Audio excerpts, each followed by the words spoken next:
Hi, my name is Robert. This video is designed to give you step-by-step detailed instruction on completing the task at hand.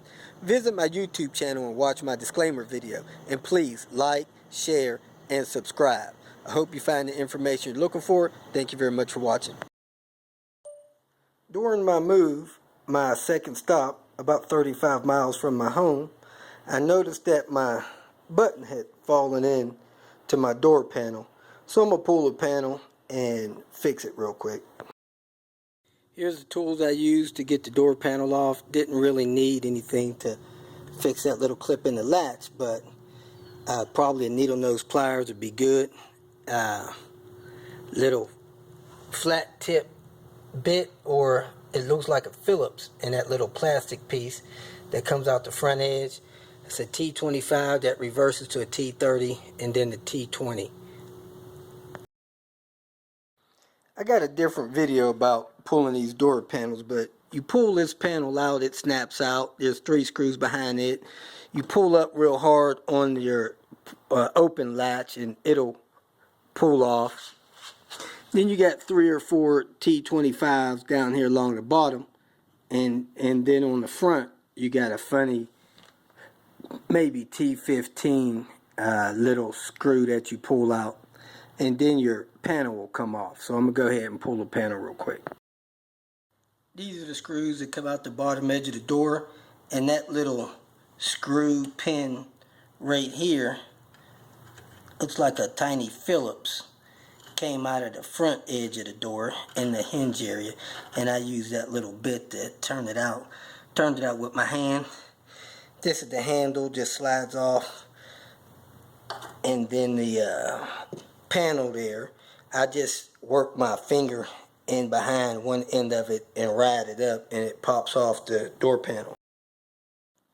And here's the 2 screws inside the door panel, one there and one there. Then there's the 3 studs that hold that decorative panel on. They just pop on. Almost forgot, there's 1 screw behind this grill and taking this door panel off. One of these bottom ones, I think it's the front bottom one. It's a T20 maybe, but that's the only long screw. And then when you start to work the panel off, you got to unplug the speaker wires. Yeah, that screw at the speaker was T20. The ones in the side of the panel were T30s. And now I could see my latch. It's still here, hadn't fallen all the way down. And here you can see the arm. And right inside the arm, you can see that plastic piece there. Somehow this popped out of that. So I'm going to turn it 180 degrees or something. Maybe the little snap stop working good. So maybe it'll hold in good when I snap it in here. So let me get a flat tip screwdriver to pry in there and snap that back in the holder. Okay, like I said, that little black piece right there holds that in, and I turned it 90 degrees, so hopefully that other 90 degree will be a good thing that holds it from popping back out. Look like it has 1 more notch. It looks like it has 3 notches, so maybe it'll hold there for a while. If it comes back loose, I'll let you know. So I'm going to go ahead and put the door panel back on. But if this little stud plastic guide piece there is broken, you just simply want to get a needle nose pliers and pop a new one in.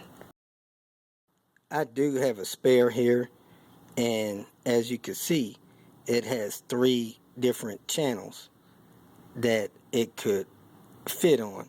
So I just turned it from there to there, snapped it back in place. So if you need one of these, you can get one maybe from an auto parts store or from Volvo or from a salvage yard. That way you know it'll fit in the hole that you got to go in. If you need to remove one of these mirrors here, next thing you would do is pull this cover off. There's a screw or 2 behind there, and then you unplug it here.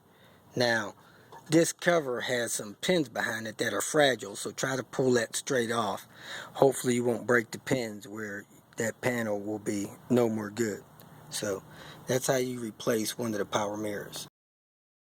If you have a power window issue, you got your power window motor here. It plugs in right there, so it looks like you got 3 bolts that hold that power motor against the window regulator assembly there. So you could pull that motor off and test it. It's just got 2 leads on it, so I guess if you put power on one side, it'll go up, power on the other side, it'll come down, and then you'll need to ground the body of it somewhere for a ground. I can't imagine that this is a power and a ground here, so I imagine it's grounded against the door somehow.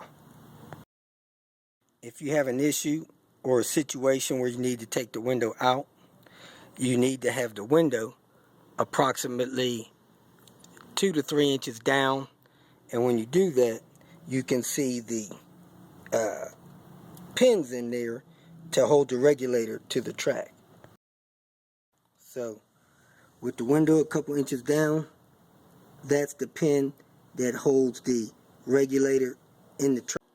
So what you would do is you would pull that pin out, and then you would unpop the ball from the roller so that the front of the regulator will be loose from the window assembly.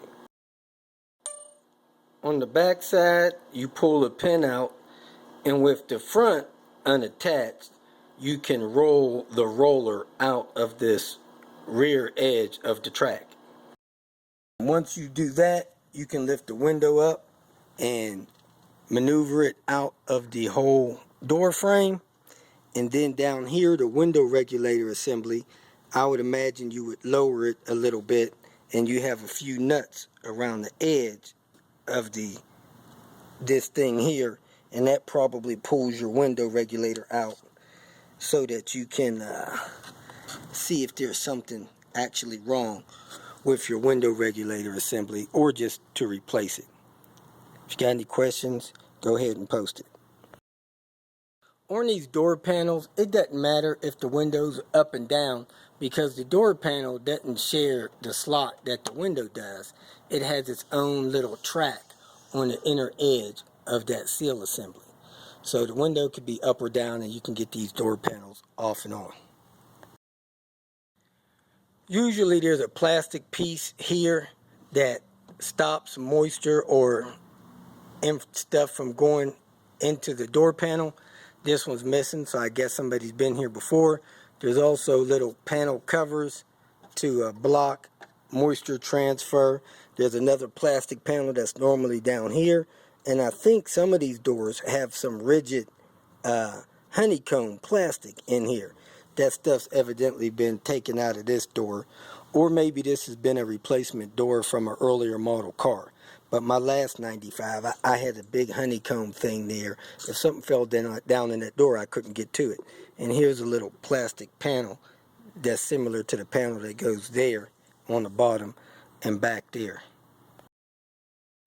It appears that this door does have that honeycomb stuff back there in the door panel, and there's a screw down here that seems to hold that in place.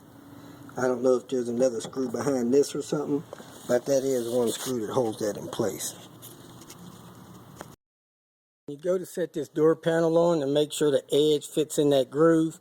You want to make sure that your little door handle is on this side of it, and your speaker will probably try to stick against the metal. But just work with it till it drops down in place, and then make sure your pin is sticking up out of the lock latch hole. When this door panel falls down in place, this little cup will fall down in the groove there next to this little handle latch.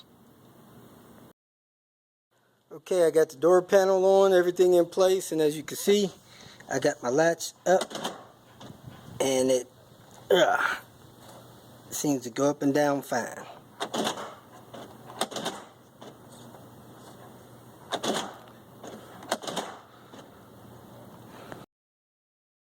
If you feel that this information was beneficial, please like it and share it with your social media friends. You can also subscribe to my channel so that you can get notification of future videos that I post.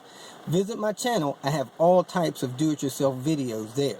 You can leave questions here and I'll try to respond to them as quick as possible.